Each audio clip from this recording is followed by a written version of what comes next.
Okay, we're just past 10 o'clock. I know people are still arriving, but we'll just make a gentle start and people can catch up. So, good morning, everyone. Thanks so much for setting aside some time to join us this morning for what we hope it will be a really valuable exercise. We're certainly looking forward to getting your thoughts and input on our characteristics and descriptors. I'm Dave James. I'm the Deputy Director of our Regulatory Model and Governance team, which sits in our Policy and Strategy unit here at CQC. I'll be chairing today. Um, so yeah, today's focus is on the characteristics. I'm just going to run through some housekeeping. If you would like to ask a question, please you can use the raise the hand function or the chat box. If you are wanting to use live captions or subtitles, you can do this by selecting more at the top of the screen and then choosing language and speech, and then you can click to turn on live captions. When I'm giving the presentation, everyone will just be placed on mute so we don't have any interruptions. If anything occurs to you during our breakout sessions that perhaps are slightly to the side of the main focus of the conversation, we don't want to lose that. So please do use the chat function there as a kind of a parking area so that we don't lose those questions or those reflections or thoughts. We're going to do our best to stick to time today. We are recording the main room, but we won't be recording the breakout sessions. But we do have facilitators and note takers to support those discussions and capture all of your feedback. And on the point of feedback, it would be great at the end of today to have your thoughts as to how helpful or otherwise you have found this session, because that really helps us make sure that we design and run these sessions in a way that best works for you. And just a note on how we work together today, just remembering to be non-judgmental, to be respectful, supportive, recognizing that everybody has a voice here, and try our best to listen to what others are saying. So that's the housekeeping. Here is how we're going to run through. So I just have a short presentation. Got half an hour here, but we may well not need all that time to get through that. Just to kind of recap on where this work sits in amongst our other ongoing work as part of CQC's recovery and improvement work. And then we'll go into our breakout rooms where that more focused conversation can happen off the back of the characteristics document, the draft document, which was shared with you all, which hopefully you've had a chance to review and have some thoughts on. And of course, that builds on, if some of you were able to join us last time, a few weeks ago, we sort of started this conversation at the level of principle, of kind of the building blocks, the core principles that sit behind the different levels of the ratings and the scoring levels, and now building that out into the more detailed draft, which, as I say, we've shared with you all, and hopefully you've had a chance to have some thoughts about. Then we'll come back and just take the main kind of headlines of feedback. We won't sort of do death by feedback, but rest assured we'll have captured all of the juice and the value from what you've talked about in your breakout rooms, and we'll be able to consider that and that can then inform our next steps. And we will finish promptly at 11:30. So if you could take us on to the next slide. So a reminder of the context, really, in case you would need it. Of course, we've had two important reviews published recently that help inform and set our future direction here at CQC. We've had the final report from Dr. Penny Dash, and we've had Mike Richards' report, which builds on the Dash report, on the interim Dash report, and kind of gets into the next level of detail. We accept the high-level recommendations of both of these. They do identify some serious organisational failings, and we are taking rapid action to respond to these. We're clear in needing to. We're clear on the importance of delivering a clear and transparent programme of assessments and updating ratings, improving the speed and effectiveness of registration and of assessment, and delivering simpler and clearer and more high quality assessment reports. So yeah, we can go on to the next slide. So this sits amongst a wider sector of work. So strengthening our leadership. You will have probably seen the news that we have recruited our new chief executive, Sir Julian Hartley, who is looking to join us in the new year. Coming out of Mike Richards' report, we are looking at recruiting chief inspectors for each of our sectors. So those are some of the things that start to play into strengthening our leadership. We're reviewing our single assessment framework and the way that is implemented and run, and the kind of the wider material that sits around that, and how we arrive at ratings and scoring. Today we're looking at tools that support that, but what will be coming to you in subsequent meetings, we'll be getting into that more detail of how we improve how we deliver the assessment framework, and as I say, aspects such as scoring and making that a simpler and more transparent process.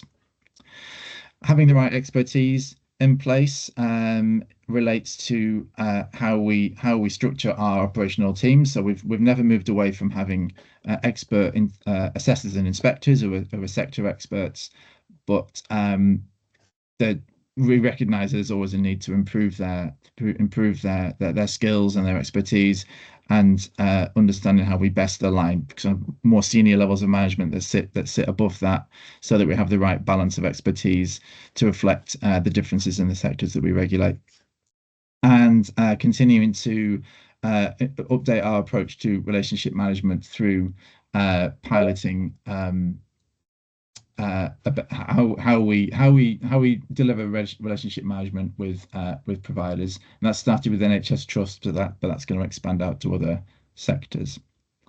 As I say, though, today is focused on the right hand circle there, which is improved tools, and specifically how we describe the different levels of performance through ratings characteristics and then descriptors for the different scoring levels.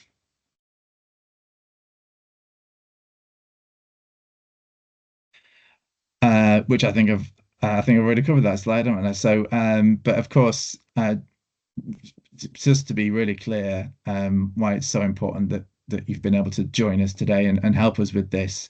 We just can't do this without you. We can't deliver a quality product that works for you and for the stakeholders without your valuable input. So again, thank you for the time that you've set aside today to join us in this session.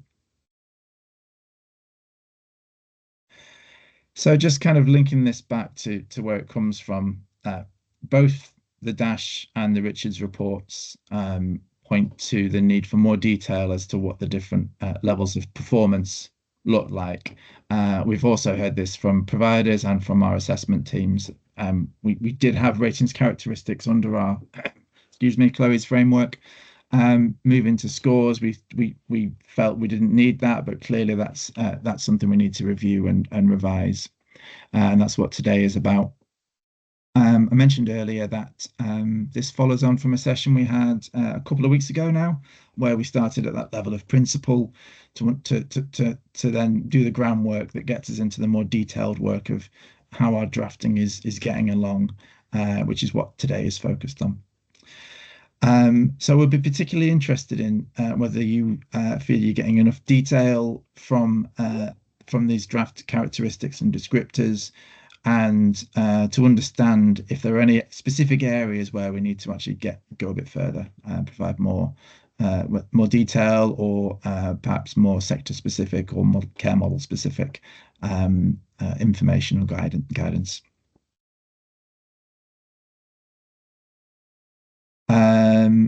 I think I've covered all that, but just to say, if you did miss the session on the 23rd, then there's a link there to the session, so you can get a sense of what we went through, if you would find that helpful.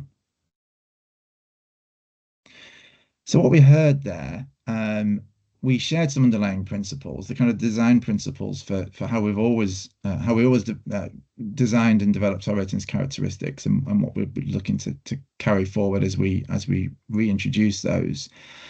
We heard that you would find it helpful if we published those in that principal form, so that we're more clear and transparent how we arrive at judgments, and that also would help providers to prepare evidence and support a more consistent approach.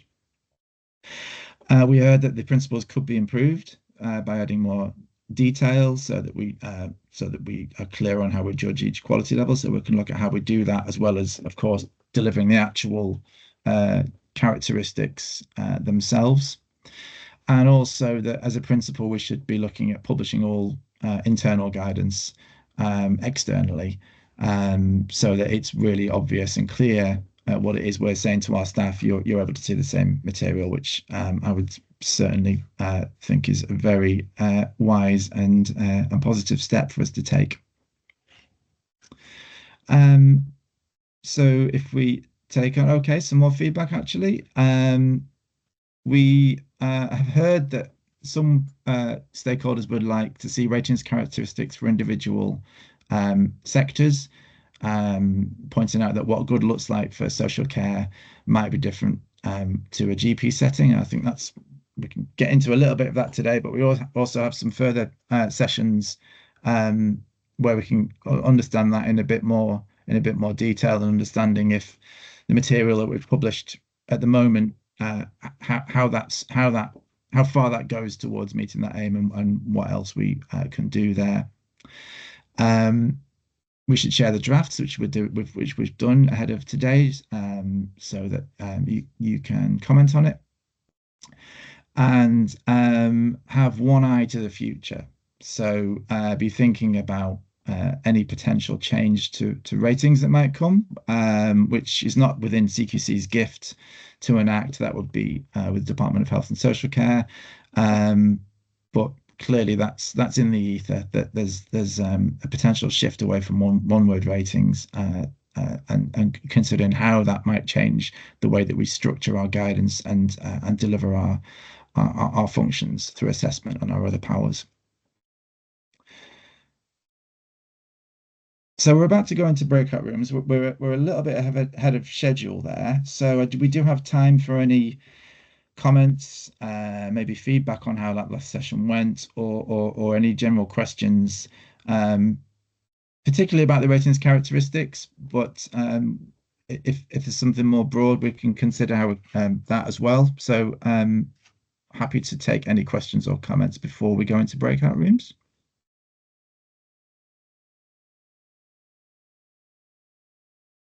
Just bring the right screen up so I can see who's raised there.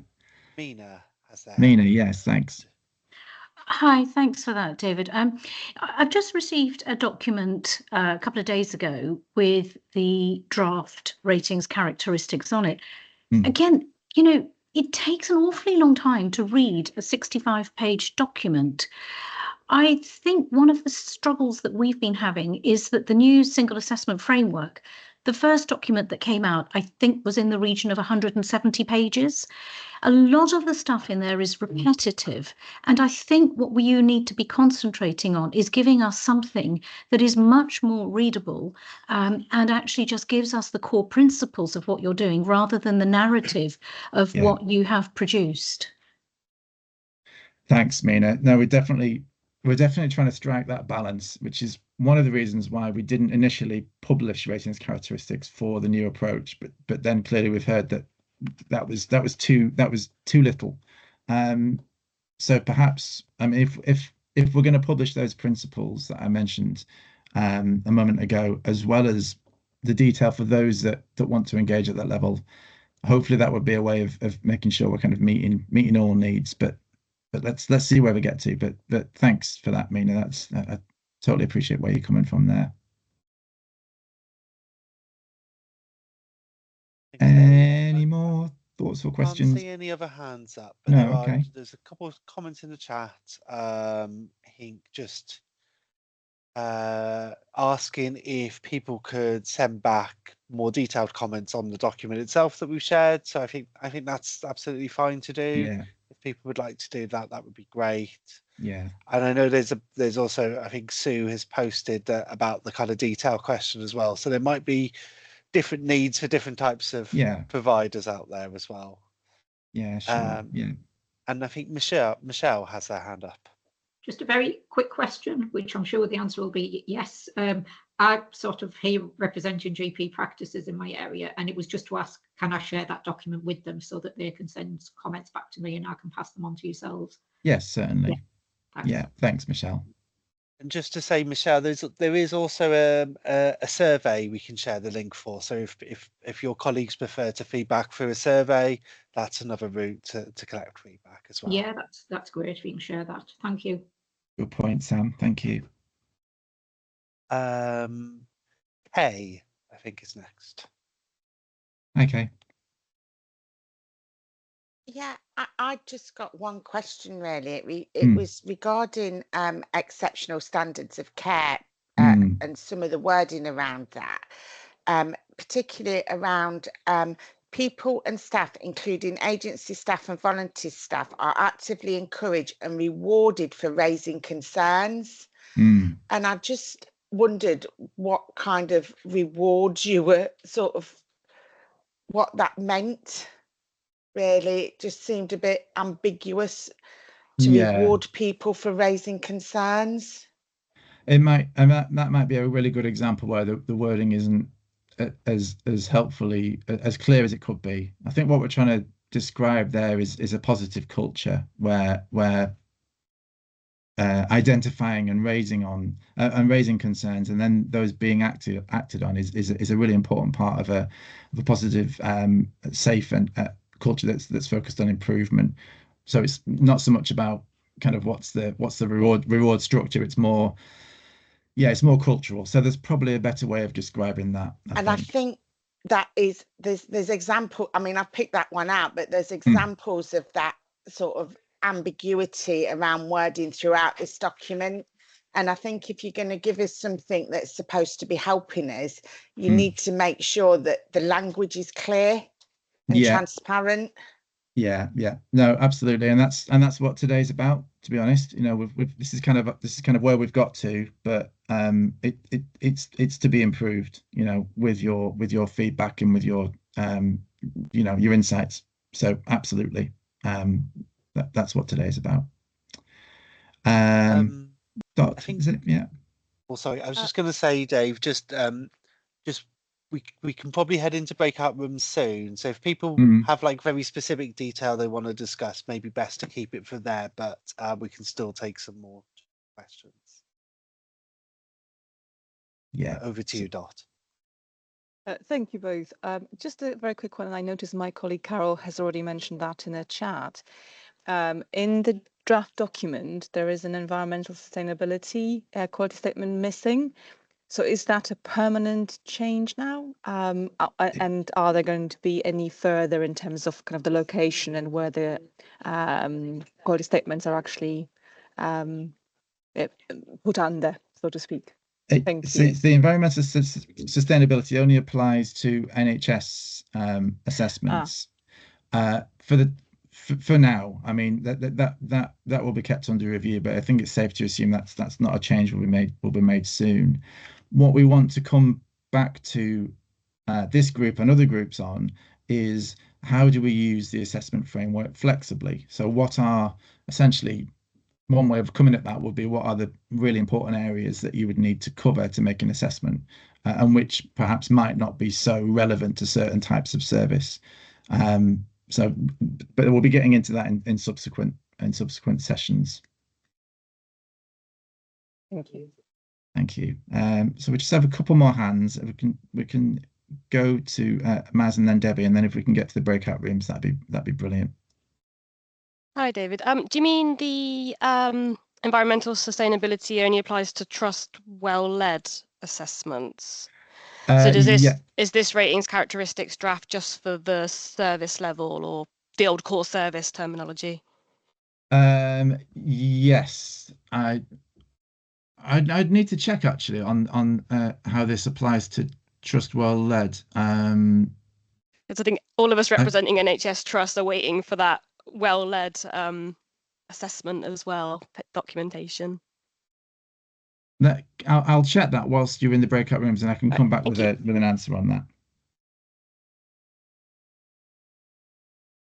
Debbie.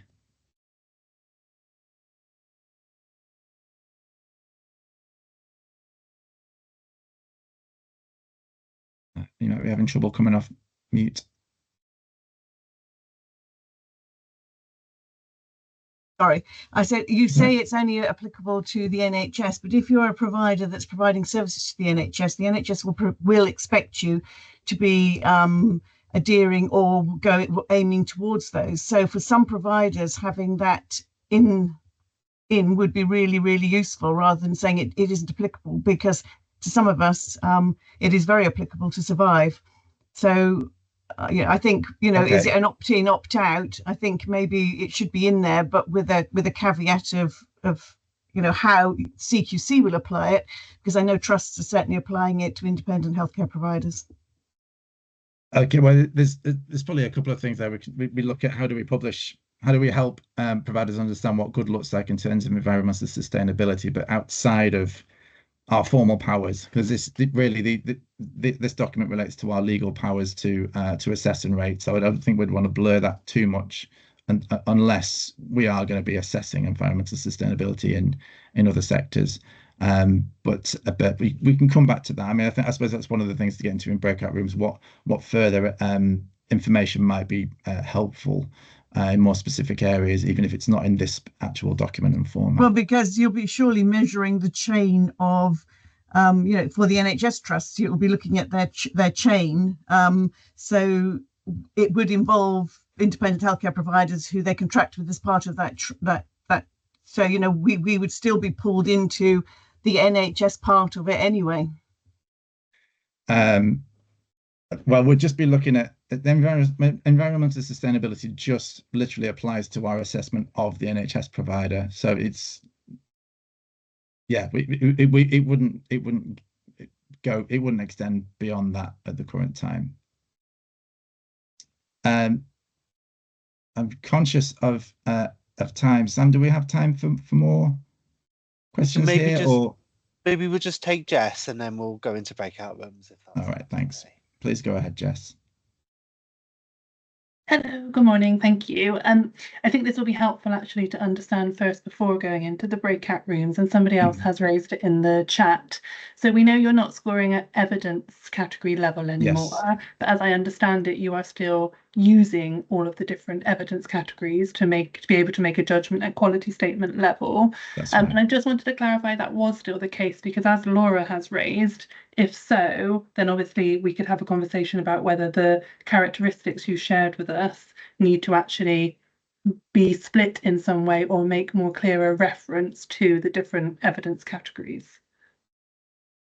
Yes, I think that'd be good to get a sense of that from conversations, but you're absolutely right. We're not scoring the evidence categories, but they still apply. Those patterns of evidence categories that were published still apply. So it'd be interesting to hear whether you find you're able just to refer to those two things separately, or if it needs to be more explicit read across. I think that'd be a really interesting thing to hear back from groups. Thank you. Okay, thanks very much for those questions, everybody. So we can go into breakout rooms, and the questions that would be really interested in having your answers to. Does what we've shared give you enough information to understand what we're looking for under each level of performance, whether that's rating or scoring? Are there any specific quality statements where you would appreciate more information?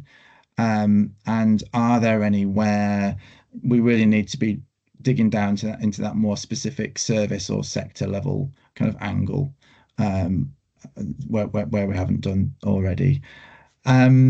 And I believe we are asking different breakout rooms to focus on different key questions to start with to make sure we get a good spread. But I think our facilitators will be able to share that information with you when you go into your rooms. So I think we can, by the wonders of technology, whiz you to another dimension for those conversations. Yep, I'm going to do that now, Dave. I'm just opening the breakout rooms now. It usually takes sort of between like 10 and 20 seconds, and I'll be hanging back here for any sort of tech difficulties. Thanks, Steph. Thanks, everybody. I'll speak to you soon.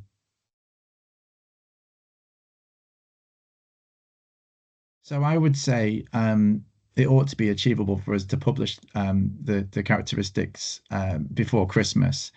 But we'll definitely come out with more information when we know a little bit more, because as I said, it's part of a program of work, and we just want to make sure everything's lined up, and that training's in place, and everything that's necessary to do this well. And of course, that includes not rushing it and making sure we've got a quality product. And also, just I said I'd come back. I've done this in the chat, but just so everybody's clear, the characteristics and descriptors work for trust well led as well as for NHS service well led. So it's one set for everything. That's the same approach that we had with our characteristics under our Chloe framework. And an apology that our environmental sustainability descriptors were missed off the draft. That is an error. They should have been there, even though they don't apply to all services. That should have been there. So we will fix that in the draft. Apologies for that confusion. Sam, I think you've got some access to some of the headlines then.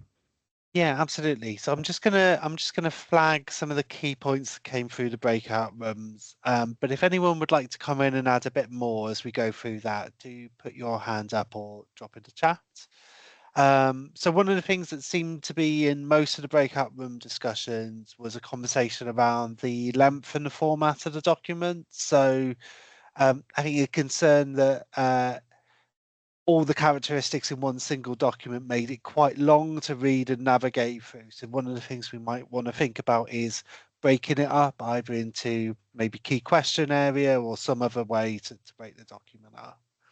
And then also a conversation around whether it was more helpful to have this information in the way we used to have the Chloe information in a kind of table format rather than in just text. So I think that's another one for us to think about as well. Yeah. There does also seem to be a lot of a fair bit of conversation about where we might need sector specific information. And I think in particular that was talked about where we might want to provide some examples of what good and in particular outstanding quality of care looks like. But there was also a recognition that that might, if you added that into the characteristics document, that might again make it too long. So it's about having that information accessible somewhere that people can use to really understand in practice what good and outstanding care would look like in specific areas.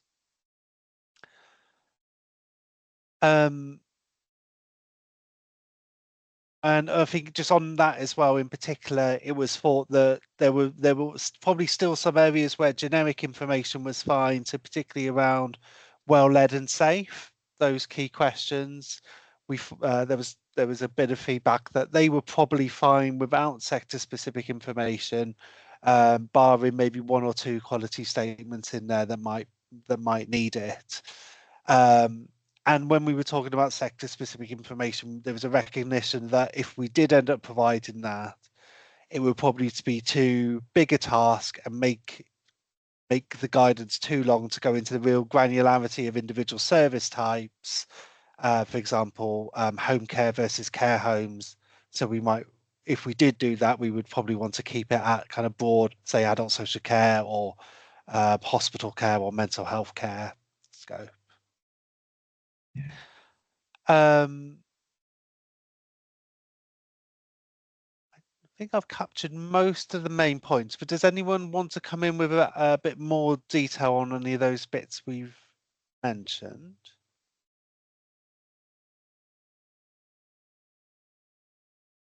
Looking for any hands up. Perhaps just, sorry, go ahead, Jess. Hello, yeah, in our group we spoke about the table display, as you just mentioned, and how the old style was quite helpful. We also spoke about there being an equal number of points under each rating characteristic, so you could make a clear comparison. So in one quality statement, for example, under exceptional care, you might have one sentence at the moment, whereas in 3, you have 5 statements, whereas it would be helpful to have 5 in each, so you can directly compare what that looks like in each rating characteristic. Very helpful. Yeah, thanks, Jess.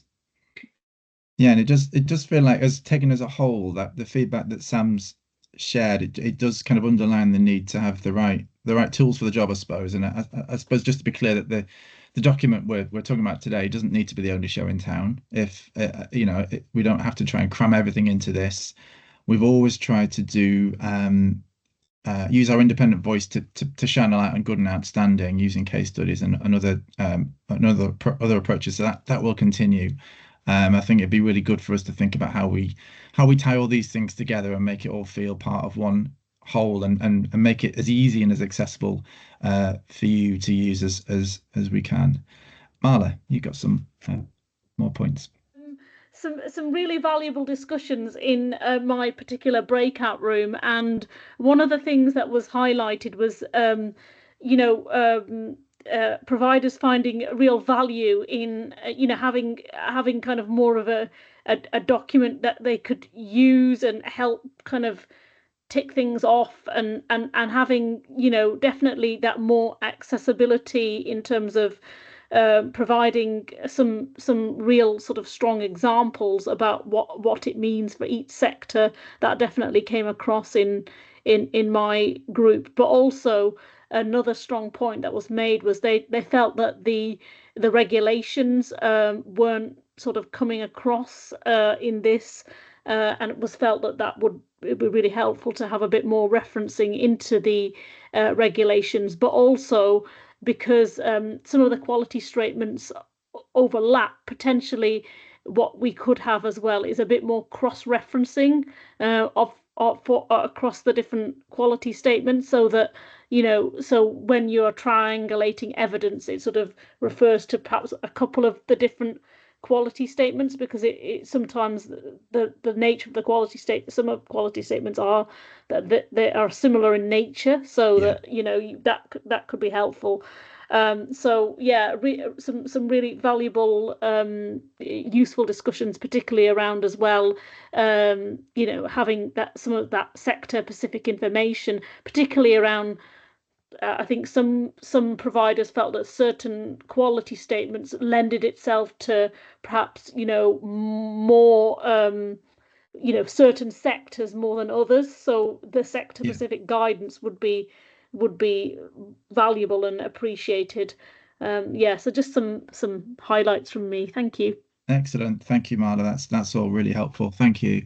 I did see another hand, but now I've got a message on my screen. I think it was Lizzie. It was me. Yes. I'll be very quick because I'm aware of time, but similar to Marla, there was a conversation in our group around the need to link it all back to the regulations really clearly, and also talking about being very clear about tipping points. So what does somebody need to do to get from good to outstanding? Do they need to have completed all of have good everywhere, and then only then can you become outstanding? And looking at the sector and service specific nature of some of these statements, thinking about the appropriateness of them. What is outstanding practice in one service may not be appropriate at all for another. The example was given about environment specifically. So that's a really interesting thought, and just a challenge to define helpfully. But yeah, really rich conversation. Excellent, thanks, Lizzie. And it's a beautiful segue to kind of what we're going to come back to this group and others with, in terms of how do we use the assessment framework more flexibly, where, for instance, environment is completely irrelevant to an online service, or medications in some DCAs will not, domiciliary care agencies would be completely irrelevant. We want to come back and have a conversation about that. How do we kind of apply it using different lenses, and perhaps step away from feeling that all of it needs to be covered for every service. And we also want to talk to you about kind of to that tipping point idea, how we can simplify how ratings are built from scores. And we've started to do some early thinking on that, but we need to bring that to you guys and to have a proper conversation about that. So that's just a couple of things that we want to bring to you and to work with you on, that the characteristics and the scoring descriptors will work alongside. So it will all become more of a piece. That's been so helpful. Thank you so much again for sparing your time. I know you're all very busy, and we can't do this without you. So just thank you again from all of us at CQC for helping us with this today. We've got all the detail of your conversations that won't be lost, so we can look at that and we can play that into the draft, but also reflecting the feedback that we've had today, think about what are the kind of the partner products, if you like, that sit alongside this. How do we couch this in a suite of material that is comprehensive and clear without being overwhelming and turgid? That's the trick we're gonna pull off with your continued help. It would be great if you could take a minute to share your feedback. As I say, that helps us make sure these sessions are as effective and as valuable and as useful as they can be, both for you and for ourselves. So please do take a moment to fill in using the link in the chat. And also just a reminder that you can stay in touch with CQC's work through the usual channels, which I think is on the next slide. Yes, so there's all the usual channels there, the links to stay in touch and keep up to date. And have one hand up just before we finish, which I think is Laura. Hi, yeah, so for some reason now I've come back into the main room. It's saying I'm no longer a member of the chat, so I can't put anything in there and I can't see anything in the chat. So if you're putting links on there, can you send them out on email as well? Thank you. Yes, yeah, we certainly can. Yeah. Thanks very much again, everyone, for your time. We're just going to give you about 30 seconds back, I think, which is perhaps not quite enough. But yeah, thanks for your time. Really helpful. And we're going to go through all the feedback and play that into the next draft. And look forward to seeing you again soon. Thank you.